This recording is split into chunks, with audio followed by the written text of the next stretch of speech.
Chapitre 36. Rêve de vengeance. Le soir, Milady donna l'ordre d'introduire M. d'Artagnan aussitôt qu'il viendrait, selon son habitude. Mais il ne vint pas. Le lendemain, Ketty vint voir de nouveau le jeune homme et lui raconta tout ce qui s'était passé la veille. D'Artagnan sourit. Cette jalouse colère de Milady, c'était sa vengeance. Le soir, Milady fut plus impatiente encore que la veille. Elle renouvela l'ordre relatif au Gascon, mais comme la veille, elle l'attendit inutilement. Le lendemain, Ketty se présenta chez d'Artagnan, non plus joyeuse et alerte comme les 2 jours précédents, mais au contraire triste à mourir. D'Artagnan demanda à la pauvre fille ce qu'elle avait. Mais celle-ci, pour toute réponse, tira une lettre de sa poche et la lui remit. Cette lettre était de l'écriture de Milady. Seulement, cette fois, elle était bien à l'adresse de d'Artagnan et non à celle de M. de Wardes. Il l'ouvrit et lut ce qui suit. « Cher Monsieur d'Artagnan, c'est mal de négliger ainsi ses amis, surtout au moment où on va les quitter pour si longtemps. Mon beau-frère et moi, vous avons attendu hier et avant-hier inutilement. En sera-t-il de même ce soir ? Votre reconnaissante, Lady Clarick. »« C'est tout simple, dit d'Artagnan, et je m'attendais à cette lettre. Mon crédit hausse de la baisse du comte de Wardes. »« Est-ce que vous irez ?» demanda Ketty. « Écoute, ma chère enfant, dit le Gascon qui cherchait à s'excuser à ses propres yeux de manquer à la promesse qu'il avait faite à Athos. Tu comprends qu'il serait impolitique de ne pas se rendre à cette invitation si positive. Milady, en ne me voyant pas revenir, ne comprendrait rien à l'interruption de mes visites. Elle pourrait se douter de quelque chose, et qui peut dire jusqu'où irait la vengeance d'une femme de cette trempe ? »« Oh mon Dieu !» dit Ketty. « Vous savez présenter les choses de façon que vous avez toujours raison. Mais vous allez encore lui faire la cour ? Et si cette fois vous alliez lui plaire sous votre véritable nom, et avec votre vrai visage, ce serait bien pis que la première fois. » L'instinct faisait deviner à la pauvre fille une partie de ce qui allait arriver. D'Artagnan la rassura du mieux qu'il put et lui promit de rester insensible aux séductions de Milady. Il lui fit répondre qu'il était on ne peut plus reconnaissant de ses bontés et qu'il se rendrait à ses ordres. Mais il n'osa lui écrire, de peur de ne pouvoir à ses yeux, aussi exercés que ceux de Milady, déguiser suffisamment son écriture. À 9 heures sonnant, d'Artagnan était place royale. Il était évident que les domestiques qui attendaient dans l'antichambre étaient prévenus, car aussitôt que d'Artagnan parut, avant même qu'il eût demandé si Milady était visible, un d'eux courut l'annoncer. « Faites entrer » dit Milady d'une voix brève, mais si perçante que d'Artagnan l'entendit de l'antichambre. On l'introduisit. « Je n'y suis pour personne, » dit Milady. « Entendez-vous, pour personne !» Le laquais sortit. D'Artagnan jeta un regard curieux sur Milady. Elle était pâle et avait les yeux fatigués, soit par les larmes, soit par l'insomnie. On avait avec intention diminué le nombre habituel des lumières, et cependant la jeune femme ne pouvait arriver à cacher les traces de la fièvre qui l'avait dévorée depuis 2 jours. D'Artagnan s'approcha d'elle avec sa galanterie ordinaire. Elle fit alors un effort suprême pour le recevoir, mais jamais physionomie plus bouleversée ne démentit de sourire plus aimable. Aux questions que d'Artagnan lui fit sur sa santé, « Mauvaise, répondit-elle, très mauvaise. »« Mais alors, dit d'Artagnan, je suis indiscret. Vous avez besoin de repos sans doute et je vais me retirer. »« Non pas, dit Milady. Au contraire, restez, monsieur d'Artagnan, votre compagnie me distraira. »« Oh oh, pensa d'Artagnan, elle n'a jamais été si charmante. Défions-nous. » Milady prit l'air le plus affectueux qu'elle put prendre et donna tout l'éclat possible à sa conversation. En même temps, cette fièvre qui l'avait abandonnée un instant revenait rendre l'éclat à ses yeux, le coloris à ses joues, le carmin à ses lèvres. D'Artagnan retrouva la Circé qu'il avait déjà enveloppée de ses enchantements. Son amour qu'il croyait éteint et qui n'était qu'assoupi se réveilla dans son cœur. Milady souriait, et D'Artagnan sentait qu'il se damnerait pour ce sourire. Il eut un moment où il sentit quelque chose comme un remords. Peu à peu, Milady devint plus communicative. Elle demanda à D'Artagnan s'il avait une maîtresse. « Hélas !» dit D'Artagnan de l'air le plus sentimental qu'il put prendre. « Pouvez-vous être assez cruel pour me faire une pareille question? À moi, qui depuis que je vous ai vu, ne respire et ne soupire que par vous et pour vous. » Milady sourit d'un étrange sourire. « Ainsi vous m'aimez ?» dit-elle. « Ai-je besoin de vous le dire, et ne vous en êtes-vous point aperçu ?»« Si fait, mais vous savez, plus les cœurs sont fiers, plus ils sont difficiles à prendre. »« Oh, les difficultés ne m'effrayent pas, » dit D'Artagnan. « Il n'y a que les impossibilités qui m'épouvantent. »« Rien n'est impossible, » dit Milady. « Un véritable amour. »« Rien, madame. »« Rien, » reprit Milady. « Diable !» reprit D'Artagnan à part lui. « La note a changé. Deviendrait-elle amoureuse de moi par hasard, la capricieuse, et serait-elle disposée à me donner à moi-même quelque autre saphir, pareil à celui qu'elle m'a donné pour Devarde ?» D'Artagnan rapprocha vivement son siège de celui de Milady. « Voyons, dit-elle, que feriez-vous bien pour prouver cet amour dont vous parlez? Tout ce qu'on exigerait de moi, qu'on ordonne, et je suis prêt. »« À tout ? À tout !»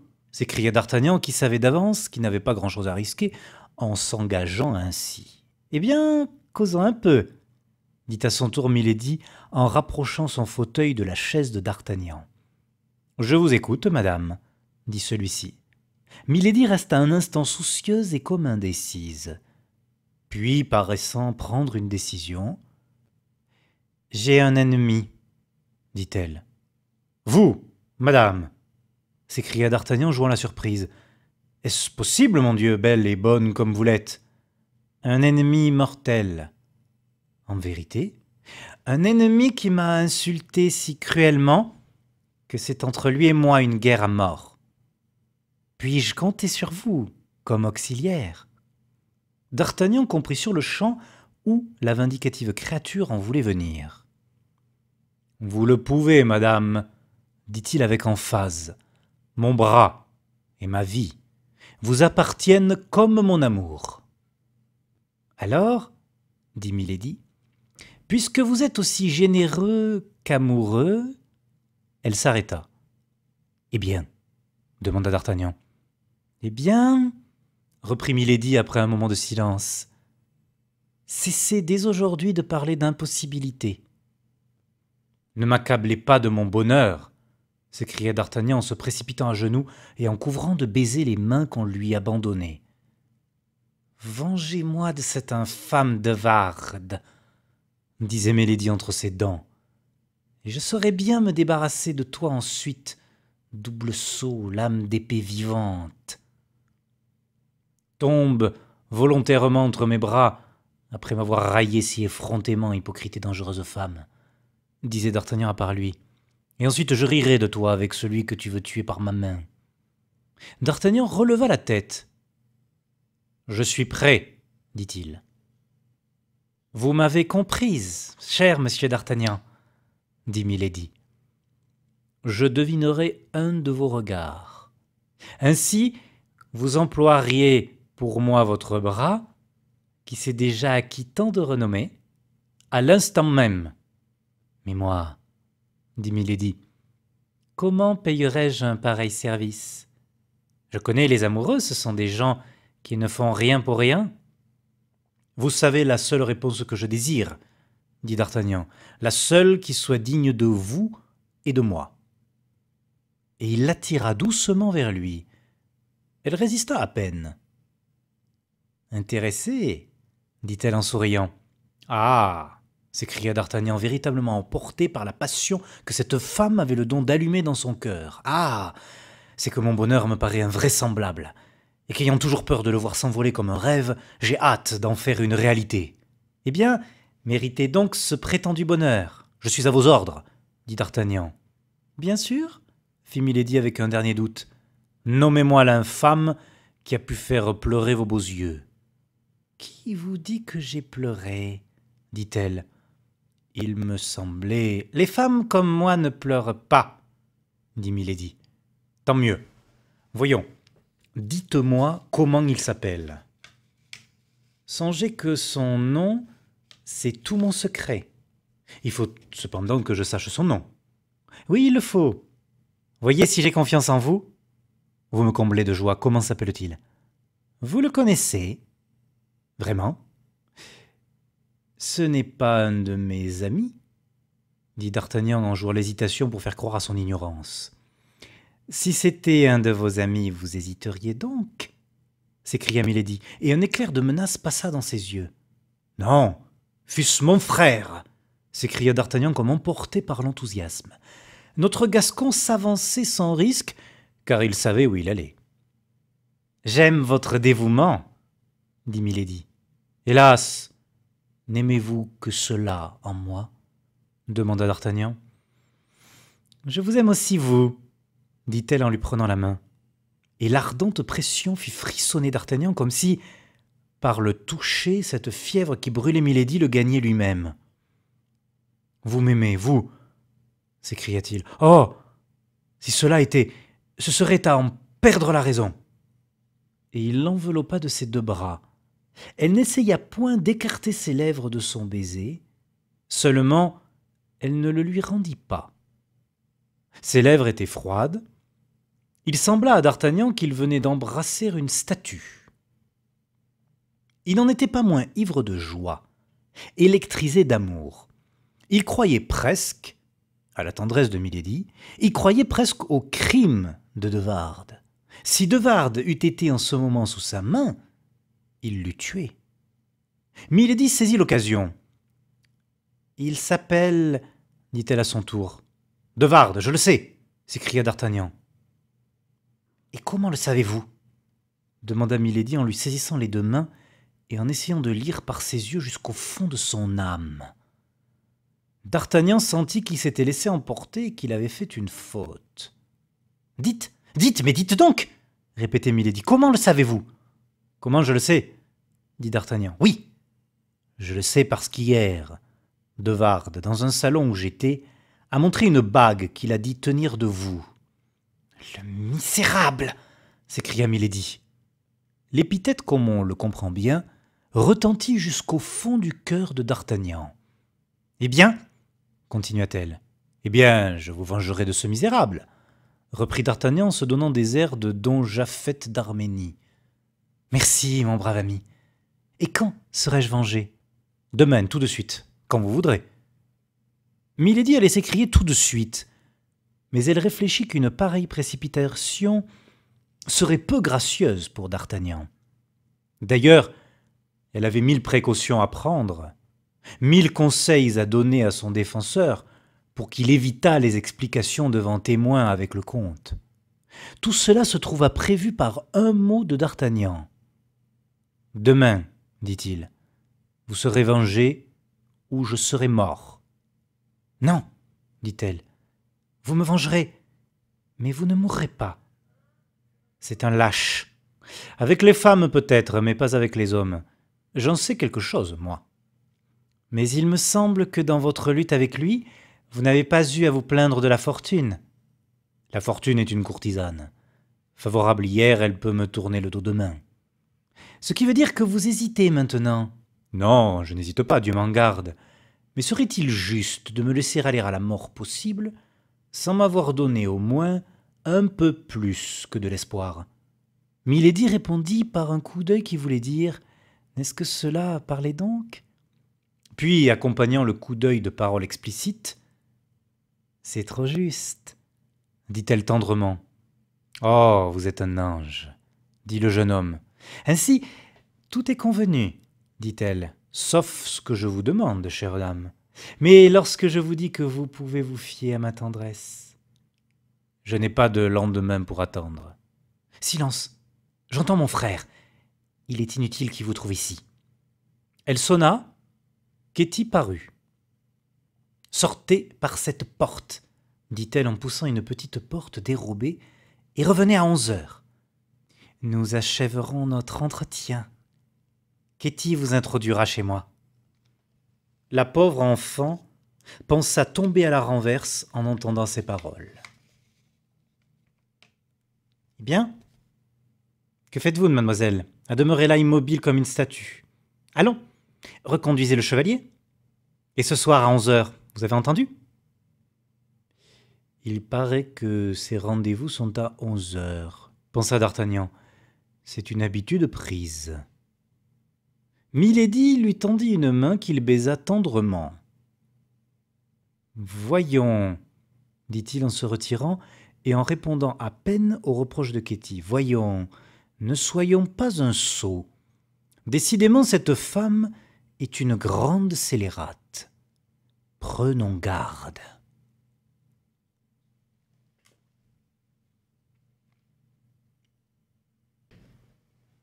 Chapitre 37. Le secret de Milady. D'Artagnan était sorti de l'hôtel au lieu de monter tout de suite chez Ketty, malgré les instances qui lui avait faites la jeune fille, et cela pour 2 raisons. La première, parce que de cette façon il évitait les reproches, les récriminations, les prières. La seconde, parce qu'il n'était pas fâché de lire un peu dans sa pensée, et s'il était possible dans celle de cette femme. Tout ce qu'il y avait de plus clair là-dedans, c'est que d'Artagnan aimait Milady comme un fou, et qu'elle ne l'aimait pas le moins du monde. Un instant, d'Artagnan comprit que ce qu'il aurait de mieux à faire serait de rentrer chez lui et d'écrire à Milady une longue lettre dans laquelle il lui avouerait que lui et de Wardes étaient jusqu'à présent absolument le même, que par conséquent il ne pouvait s'engager sous peine de suicide à tuer de Wardes. Mais lui aussi était éperonné d'un féroce désir de vengeance. Il voulait posséder à son tour cette femme sous son propre nom, et comme cette vengeance lui paraissait avoir une certaine douceur, il ne voulait point y renoncer. Il fit 5 ou 6 fois le tour de la place royale, se retournant de 10 pas en 10 pas pour regarder la lumière de l'appartement de Milady, qu'on apercevait à travers les jalousies. Il était évident que cette fois la jeune femme était moins pressée que la première de rentrer dans sa chambre. Enfin, la lumière disparut. Avec cette lueur s'éteignit la dernière irrésolution dans le cœur de d'Artagnan. Il se rappela les détails de la première nuit, et le cœur bondissant, la tête en feu, il rentra dans l'hôtel et se précipita dans la chambre de Ketty. La jeune fille, pâle comme la mort, tremblant de tous ses membres, voulut arrêter son amant. Mais Milady, l'oreille aux aguets, avait entendu le bruit qu'avait fait d'Artagnan. Elle ouvrit la porte. « Venez, » dit-elle. Tout cela était d'une si incroyable impudence, d'une si monstrueuse effronterie, qu'à peine si d'Artagnan pouvait croire à ce qu'il voyait et à ce qu'il entendait. Il croyait être entraîné dans quelqu'une de ces intrigues fantastiques comme on en accomplit en rêve. Il ne s'élança pas moins vers Milady, cédant à cette attraction magnétique que l'aimant exerce sur le fer. La porte se referma derrière eux. Ketty s'élança à son tour contre la porte. La jalousie, la fureur, l'orgueil offensé, toutes ces passions enfin qui se disputent le cœur d'une femme amoureuse la poussaient à une révélation. Mais elle était perdue si elle avouait avoir donné les mains à une pareille machination, et par-dessus tout, d'Artagnan était perdu pour elle. Cette dernière pensée d'amour lui conseilla encore ce dernier sacrifice. D'Artagnan, de son côté, était arrivé au comble de tous ses vœux. Ce n'était plus un rival qu'on aimait en lui, c'était lui-même qu'on avait l'air d'aimer. Une voix secrète lui disait bien au fond du cœur qu'il n'était qu'un instrument de vengeance que l'on caressait en attendant qu'il donnât la mort. Mais l'orgueil, mais l'amour-propre, mais la folie faisaient taire cette voix, étouffer ce murmure. Puis notre Gascon, avec la dose de confiance que nous lui connaissons, se comparait à de Wardes et se demandait pourquoi, au bout du compte, on ne l'aimerait pas lui aussi pour lui-même. Il s'abandonna donc tout entier aux sensations du moment.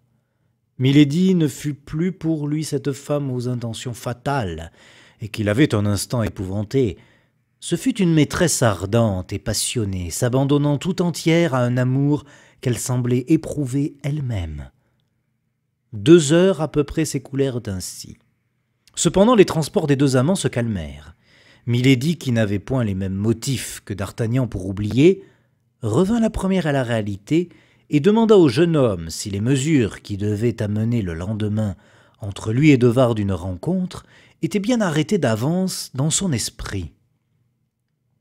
Mais d'Artagnan, dont les idées avaient pris un tout autre cours, s'oublia comme un sot et répondit galamment qu'il était bien tard pour s'occuper de duels à coups d'épée. Cette froideur pour les seuls intérêts qui l'occupassent effraya Milady, dont les questions devinrent plus pressantes.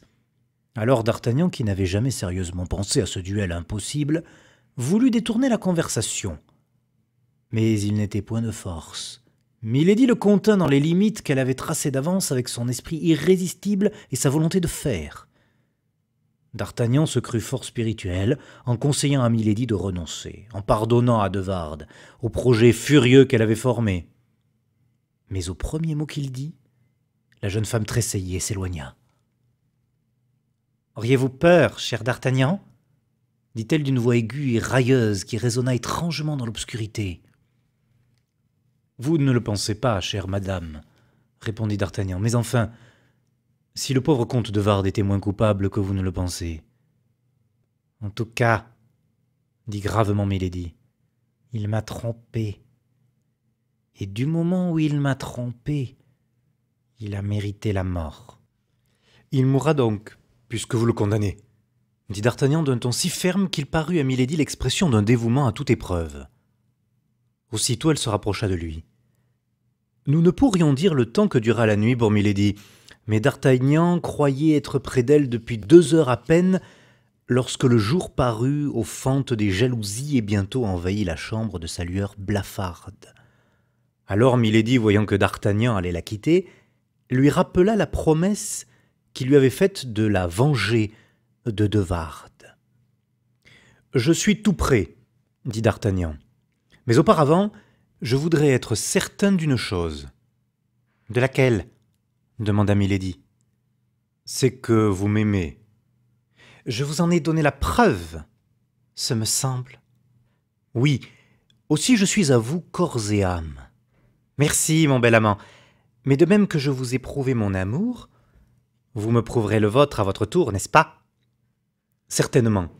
Mais si vous m'aimez comme vous le dites, reprit d'Artagnan, ne craignez-vous pas un peu pour moi ? » Que puis-je craindre? Mais enfin que je sois blessé dangereusement, tué même. Impossible, dit Milady. Vous êtes un homme si vaillant et une si fine épée. Vous ne préféreriez donc point, reprit d'Artagnan, un moyen qui vous vengerait de même tout en rendant inutile le combat. Vraiment, dit-elle, je crois que voilà que vous hésitez maintenant. Non, je n'hésite pas, mais c'est que ce pauvre comte de Wardes me fait vraiment peine, depuis que vous ne l'aimez plus. Et il me semble qu'un homme doit être si cruellement puni par la perte seule de votre amour qu'il n'a pas besoin d'autre châtiment. « Qui vous dit que je l'ai aimé ?» demanda Milady.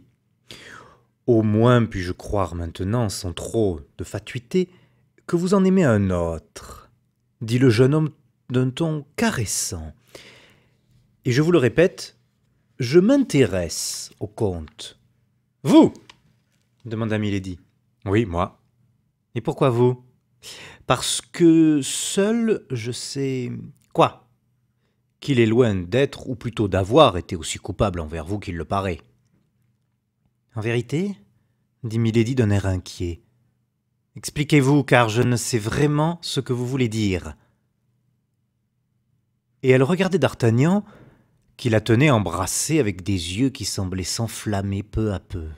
« Oui, je suis galant homme, moi, » dit d'Artagnan, décidé à en finir. « Et depuis que votre amour est à moi, que je suis bien sûr de le posséder, car je le possède, n'est-ce pas? Tout entier, continuez. Eh bien, je me sens comme transformé. Un aveu me pèse. Un aveu? Si j'eusse douté de votre amour, je ne l'eusse pas fait. Mais vous m'aimez, ma belle maîtresse. N'est-ce pas, vous m'aimez? Sans doute. Alors, si par excès de jalousie et d'amour, je me suis rendu coupable envers vous, vous me pardonnerez? Peut-être. D'Artagnan essaya, avec le plus doux sourire qu'il put prendre, de rapprocher ses lèvres des lèvres de Milady, mais celle-ci l'écarta. « Cet aveu, dit-elle en pâlissant. Quel est cet aveu? Vous aviez donné rendez-vous à De Wardes jeudi dernier dans cette même chambre, n'est-ce pas? Mais non, cela n'est pas, dit Milady d'un ton de voix si ferme et d'un visage si impassible que si D'Artagnan n'eût pas eu une certitude si parfaite, il eût douté. Ne mentez pas, mon bel ange, dit D'Artagnan en souriant. Ce serait inutile. Comment cela? Parlez donc. Vous me faites mourir. Oh, rassurez-vous, vous n'êtes point coupable envers moi, et je vous ai déjà pardonné. Après, De Wardes ne peut se glorifier de rien. Pourquoi? Vous m'avez dit vous-même que cette bague, mon amour, c'est moi qui l'ai. Le duc de Wardes de jeudi et le D'Artagnan d'aujourd'hui sont la même personne. L'imprudent s'attendait à une surprise mêlée de pudeur, à un petit orage qui se résoudrait en larmes, mais il se trompait étrangement, et son erreur ne fut pas longue. Pâle et triste, Milady se redressa, et repoussant D'Artagnan d'un violent coup dans la poitrine, elle s'élança hors du lit. Il faisait alors presque grand jour. D'Artagnan la retint par son peignoir de fine toile des Indes pour implorer son pardon. Mais elle, d'un mouvement puissant et résolu, essaya de fuir. Alors la batiste se déchira en laissant à nu les épaules, et sur l'une de ces belles épaules rondes et blanches, D'Artagnan, avec un saisissement inexprimable, reconnut la fleur de lys, cette marque indélébile qu'imprime la main infamante du bourreau. « Grand Dieu !» s'écria D'Artagnan en lâchant le peignoir. Et il demeura muet, immobile et glacé sur le lit. Mais Milady se sentait dénoncée par l'effroi même de D'Artagnan. Sans doute il avait tout vu. Le jeune homme maintenant savait son secret terrible, et que tout le monde ignorait excepté lui. Elle se retourna non plus comme une femme furieuse, mais comme une panthère blessée. « Ah, misérable !» dit-elle, « tu m'as lâchement trahi, et de plus, tu as mon secret. Tu mourras !» Et elle courut à un coffret de marqueterie posé sur la toilette, l'ouvrit d'une main fiévreuse et tremblante, en tira un petit poignard à manche d'or, à la lame aiguë et mince, et revint d'un bond sur D'Artagnan, à demi nu. Quoique le jeune homme fût brave, on le sait, il fut épouvanté de cette figure bouleversée, de ses pupilles dilatées horriblement, de ses joues pâles et de ses lèvres sanglantes. Il recula jusqu'à la ruelle, comme il l'eût fait à l'approche d'un serpent qui eût rampé vers lui, et son épée se rencontrant sous sa main mouillée de sueur, il la tira du fourreau. Mais sans s'inquiéter de l'épée, Milady essaya de remonter sur le lit pour le frapper, et elle ne s'arrêta que lorsqu'elle sentit la pointe aiguë sur sa gorge. Alors elle essaya de saisir cette épée avec les mains, mais D'Artagnan l'écarta toujours de ses étreintes, et la lui présentant tantôt aux yeux, tantôt à la poitrine, il se laissa glisser à bas du lit, cherchant pour faire retraite la porte qui conduisait chez Ketty. Milady pendant ce temps se ruait sur lui avec d'horribles transports, rugissant d'une façon formidable. Cependant cela ressemblait à un duel. Aussi D'Artagnan se remettait petit à petit. « Bien, belle dame, bien, disait-il. Mais de par Dieu, calmez-vous, ou je vous dessine une seconde fleur de lys sur ces belles joues. »« Infâme! Infâme !» hurlait Milady. Mais D'Artagnan, cherchant toujours la porte, se tenait sur la défensive. Au bruit qu'il faisait, elle renversant les meubles pour aller à lui s'abritant derrière les meubles pour se garantir d'elle, Ketty ouvrit la porte. D'Artagnan, qui avait sans cesse manœuvré pour se rapprocher de cette porte, n'en était plus qu'à 3 pas.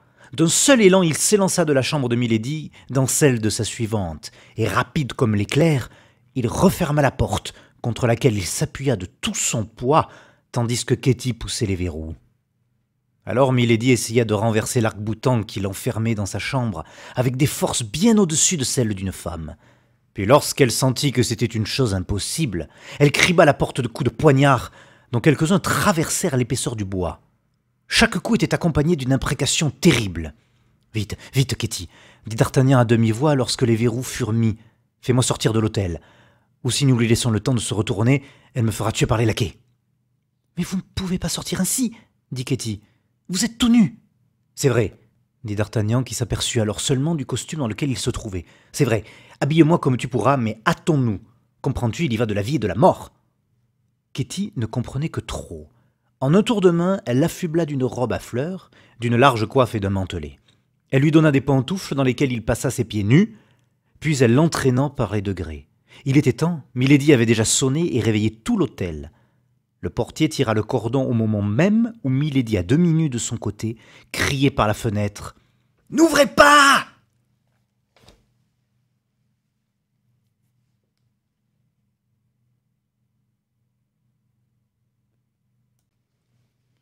Chapitre 38. Comment, sans se déranger, Athos trouva son équipement. Le jeune homme s'enfuit tandis qu'elle le menaçait encore d'un geste impuissant. Au moment où elle le perdit de vue, Milady tomba évanouie dans sa chambre. D'Artagnan était tellement bouleversé que, sans s'inquiéter de ce que deviendrait Ketty, il traversa la moitié de Paris tout courant et ne s'arrêta que devant la porte d'Athos.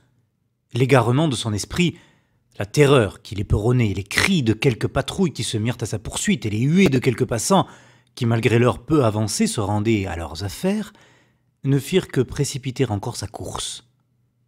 Il traversa la cour, monta les 2 étages d'Athos et frappa à la porte à tout rompre. Grimaud vint ouvrir, les yeux bouffis de sommeil. D'Artagnan s'élança avec tant de force dans la chambre qu'il faillit le culbuter en entrant. Malgré le mutisme habituel du pauvre garçon, cette fois la parole lui revint. « Hé, là là !» s'écria-t-il. « Que voulez-vous, coureuse? Que demandez-vous, drôlesse ?» D'Artagnan releva ses coiffes et dégagea ses mains de dessous son mantelet.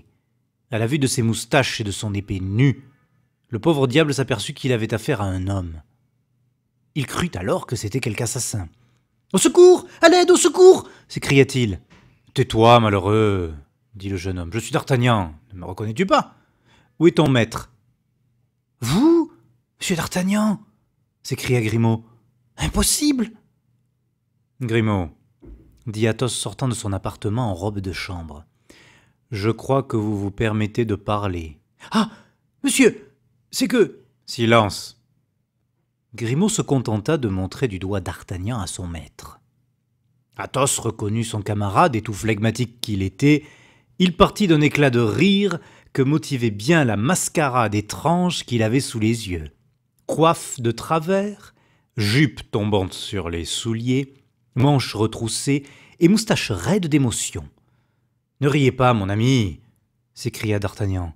« De par le ciel, ne riez pas, car sur mon âme, je vous le dis, il n'y a point de quoi rire. » Et il prononça ces mots d'un air si solennel et avec une épouvante si vraie qu'Athos lui prit aussitôt les mains en s'écriant « Seriez-vous blessé, mon ami? Vous êtes bien pâle. »« Non, mais il vient de m'arriver un terrible événement. » « Êtes-vous seul, Athos? Parbleu! Que voulez-vous donc qu'il soit chez moi à cette heure? Bien, bien. » Et d'Artagnan se précipita dans la chambre d'Athos. « Eh, parlez !» dit celui-ci en refermant la porte et poussant les verrous pour n'être pas dérangé. « Le roi est-il mort? Avez-vous tué monsieur le cardinal? Vous êtes tout renversé. Voyons, dites, car je meurs véritablement d'inquiétude. » Athos, dit d'Artagnan se débarrassant de ses vêtements de femme et apparaissant en chemise. Préparez-vous à entendre une histoire incroyable, inouïe. Prenez d'abord cette robe de chambre, dit le mousquetaire à son ami. D'Artagnan passa la robe de chambre, prenant une manche pour une autre tant il était ému. Eh bien, dit Athos. Eh bien, répondit d'Artagnan en se courbant vers l'oreille d'Athos et en baissant la voix.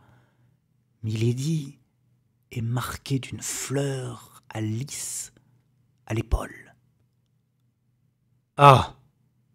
Cria le mousquetaire comme s'il eût reçu une balle dans le cœur.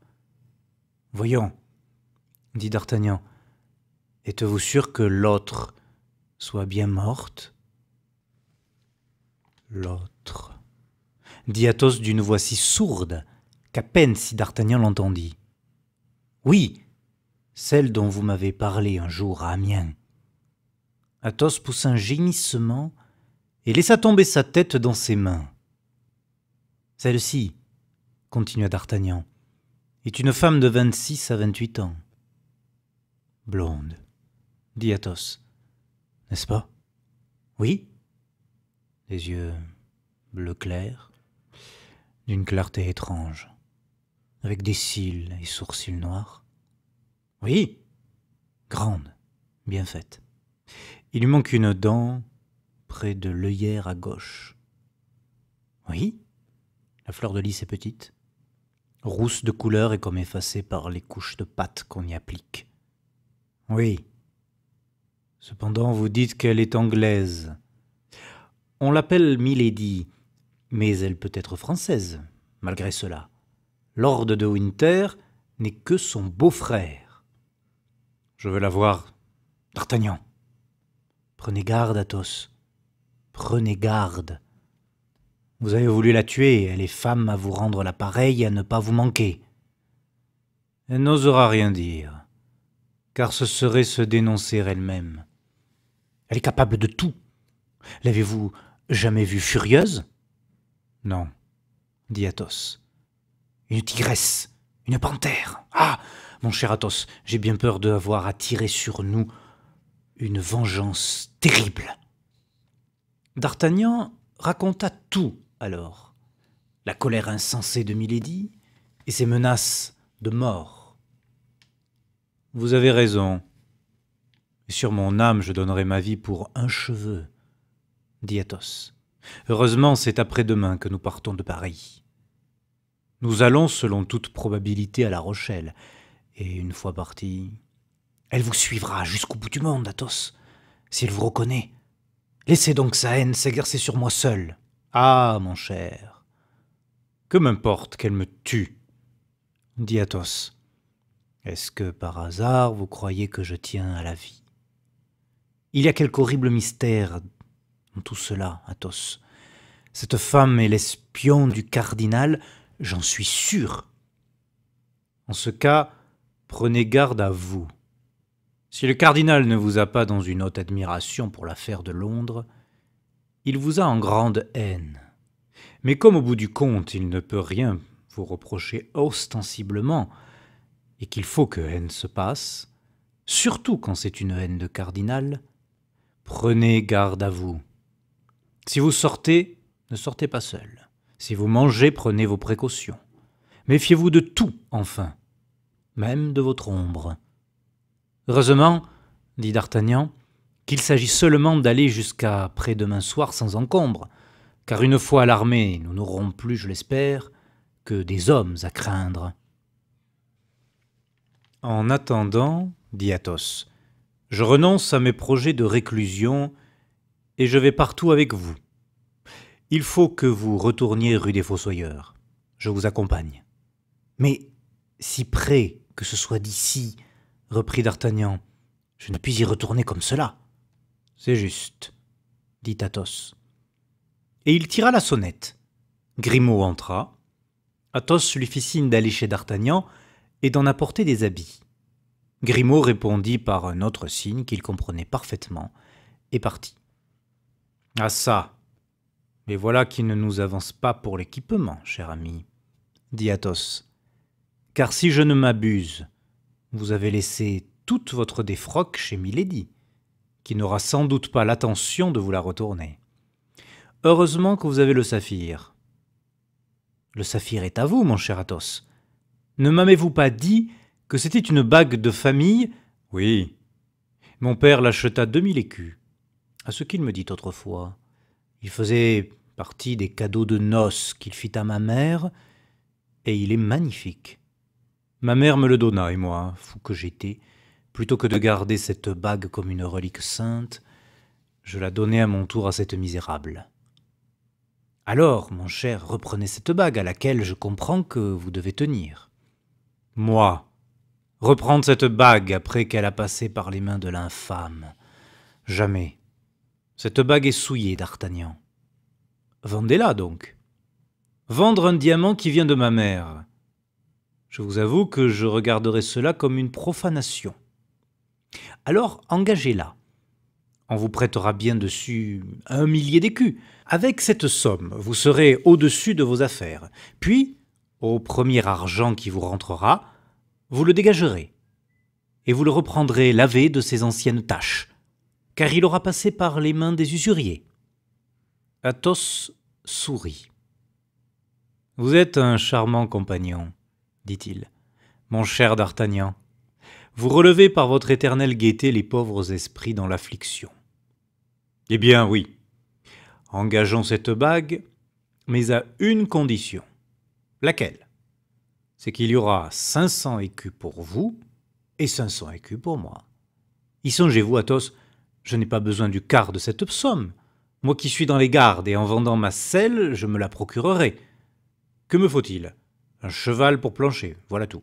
Puis vous oubliez que j'ai une bague aussi, à laquelle vous tenez encore plus, ce me semble, que je ne tiens moi à la mienne. Du moins j'ai cru m'en apercevoir. Oui, car dans une circonstance extrême, elle peut nous tirer non seulement de quelque grand embarras, mais encore de quelque grand danger.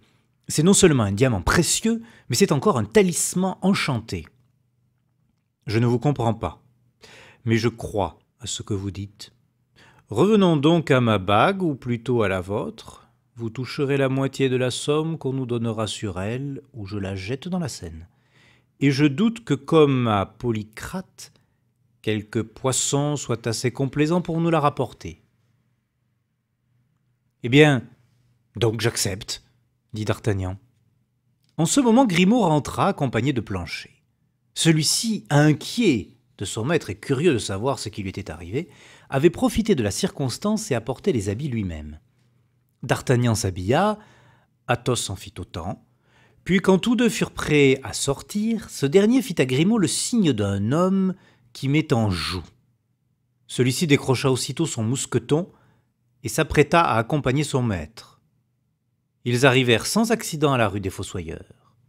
Bonacieux était sur la porte. Il regarda d'Artagnan d'un air goguenard. « Eh, mon cher locataire, dit-il, vous avez une belle jeune fille qui vous attend chez vous, et les femmes, vous le savez, n'aiment pas qu'on les fasse attendre. »« C'est Ketty !» s'écria d'Artagnan, et il s'élança dans l'allée. Effectivement, sur le carré conduisant à sa chambre, tapi contre sa porte, il trouva la pauvre enfant toute tremblante. Dès qu'elle l'aperçut, « Vous m'avez promis votre protection, vous m'avez promis de me sauver de sa colère, dit-elle. Souvenez-vous que c'est vous qui m'avez perdu. »« Oui, sans doute, dit d'Artagnan. Sois tranquille, Ketty. Mais qu'est-il arrivé après mon départ? »« Le sais-je, dit Ketty. Au cri qu'elle a poussé, les laquais sont accourus. Elle était folle de colère. Tout ce qu'il existe d'imprécations, elle les a vomis contre vous. Alors j'ai pensé qu'elle se rappellerait que c'était par ma chambre que vous aviez pénétré dans la sienne, et qu'alors elle songerait que j'étais votre complice. J'ai pris le peu d'argent que j'avais, mes hardes les plus précieuses, et je me suis sauvé. »« Pauvre enfant, mais que vais-je faire de toi? Je pars après-demain. »« Tout ce que vous voudrez, monsieur le chevalier, faites-moi quitter Paris, faites-moi quitter la France. »« Je ne puis cependant t'emmener avec moi au siège de La Rochelle, dit d'Artagnan. »« Non, mais vous pouvez me placer en province, chez quelques dames de votre connaissance, dans votre pays, par exemple. »« Ah, un cher ami, dans mon pays, les dames n'ont point de femmes de chambre. Mais attends, j'ai ton affaire. Planchet, va me chercher Aramis, qu'il vienne tout de suite. Nous avons quelque chose de très important à lui dire. »« Je comprends, dit Athos. Mais pourquoi pas Porthos?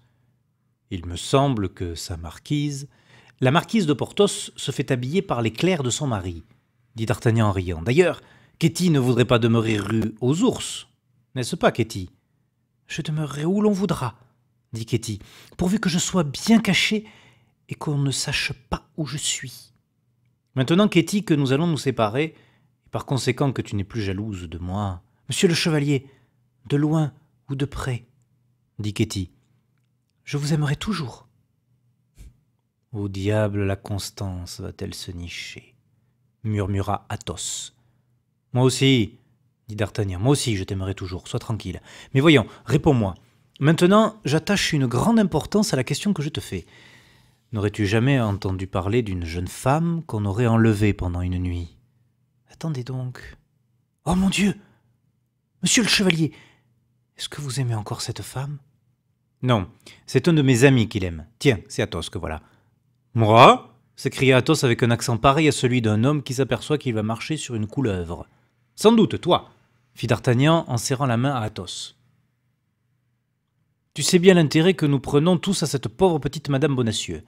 D'ailleurs, Ketty ne dira rien, n'est-ce pas, Ketty? Tu comprends, mon enfant, continua D'Artagnan. C'est la seule femme de cet affreux magot que tu as vu sur le pas de la porte en entrant ici. »« Oh, mon Dieu !» s'écria Ketty.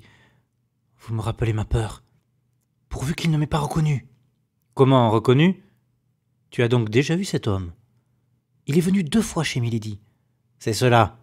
Vers quelle époque? Mais il y a 15 ou 18 jours à peu près. »« Justement. »« Et hier soir, il est revenu. »« Hier soir? »« Oui, un instant avant que vous vinssiez vous-même. »« Mon cher Athos, nous sommes enveloppés dans un réseau d'espions. Et tu crois qu'il t'a reconnu, Ketty? » J'ai baissé ma coiffe en l'apercevant, mais peut-être était-il trop tard.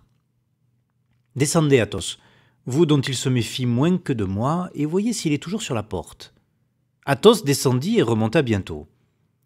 Il est parti et la maison est fermée. Il est allé faire son rapport et dire que tous les pigeons sont en ce moment au colombier. « Eh bien, mais envolons-nous, » dit Athos, « et ne laissons ici que Planchet pour nous rapporter les nouvelles. »« Un instant, et Aramis, que nous avons envoyé chercher. »« C'est juste, » dit Athos. « Attendons Aramis. » En ce moment, Aramis entra. On lui exposa l'affaire, et on lui dit comment il était urgent que parmi toutes ses hautes connaissances, il trouvât une place à Ketty. Aramis réfléchit un instant et dit en rougissant: « Cela vous rendrait-il bien réellement service, D'Artagnan? Je vous en serai reconnaissant toute ma vie. Eh bien, Madame de Bois Tracy m'a demandé pour une de ses amies, qui habite la province, je crois, une femme de chambre sûre. Et si vous pouvez, mon cher D'Artagnan, me répondre de demoiselles... »« Oh, monsieur !» s'écria Ketty, « je serai toute dévouée, soyez-en certain, à la personne qui me donnera les moyens de quitter Paris. »« Alors, dit Aramis, cela va pour le mieux. » Il se mit à une table, écrivit un petit mot qu'il cacheta avec une bague et donna le billet à Ketty. « Maintenant, mon enfant, dit D'Artagnan, tu sais qu'il ne fait pas meilleur ici pour nous que pour toi. Ainsi séparons-nous. Nous nous retrouverons dans des jours meilleurs. Et dans quelque temps que nous nous retrouvions et dans quelque lieu que ce soit, dit Ketty, vous me retrouverez vous aimant encore comme je vous aime aujourd'hui. » Serment de joueur, dit Athos pendant que D'Artagnan allait reconduire Ketty sur l'escalier. Un instant après, les 3 jeunes gens se séparèrent en prenant rendez-vous à 4 heures chez Athos et en laissant Planchet pour garder la maison. Aramis rentra chez lui, et Athos et D'Artagnan s'inquiétèrent du placement du saphir. Comme l'avait prévu notre Gascon, on trouva facilement 300 pistoles sur la bague. De plus, le Juif annonça que si on voulait la lui vendre, comme elle lui ferait un pendant magnifique pour des boucles d'oreilles, il en donnerait jusqu'à 500 pistoles. Athos et D'Artagnan, avec l'activité de 2 soldats et la science de 2 connaisseurs, mirent 3 heures à peine à acheter tout l'équipement du mousquetaire. D'ailleurs, Athos était de bonne composition et grand seigneur jusqu'au bout des ongles. Chaque fois qu'une chose lui convenait, il payait le prix demandé sans essayer même d'en rabattre. D'Artagnan voulait bien là-dessus faire ses observations, mais Athos lui posait la main sur l'épaule en souriant, et D'Artagnan comprenait que c'était bon pour lui, petit gentilhomme gascon, de marchander, mais non pour un homme qui avait les airs d'un prince. Le mousquetaire trouva un superbe cheval andalou, noir comme du jais, aux narines de feu, aux jambes fines et élégantes, qui prenait 6 ans. Il l'examina et le trouva sans défaut. On lui fit 1000 livres. Peut-être l'eût-il eu pour moins. Mais tandis que D'Artagnan discutait sur le pré avec le maquignon, Athos comptait les 100 pistoles sur la table. Grimaud eut un cheval picard, trapu et fort, qui coûta 300 livres. Mais la selle de ce dernier cheval et les armes de Grimaud achetées, il ne restait plus un sou des 150 pistoles d'Athos. D'Artagnan offrit à son ami de mordre une bouchée dans la part qui lui revenait, quitte à lui rendre plus tard ce qu'il lui aurait emprunté. Mais Athos, pour toute réponse, se contenta de hausser les épaules. Combien le Juif donnait-il du saphir pour l'avoir en toute propriété ? Demanda Athos. 500 pistoles, c'est-à-dire 200 pistoles de plus. 100 pistoles pour vous, 100 pistoles pour moi. Mais c'est une véritable fortune, cela, mon ami. Retournez chez le Juif. Comment ? Vous voulez ? Cette bague, décidément, me rappellerait de trop tristes souvenirs. Puis, nous n'aurons jamais 300 pistoles à lui rendre, de sorte que nous perdrions 2000 livres à ce marché. Allez lui dire que la bague est à lui, d'Artagnan, et revenez avec les 200 pistoles. Réfléchissez, Athos, l'argent comptant est cher par le temps qui court, et il faut savoir faire des sacrifices. Allez, d'Artagnan, allez. Grimaud vous accompagnera avec son mousqueton.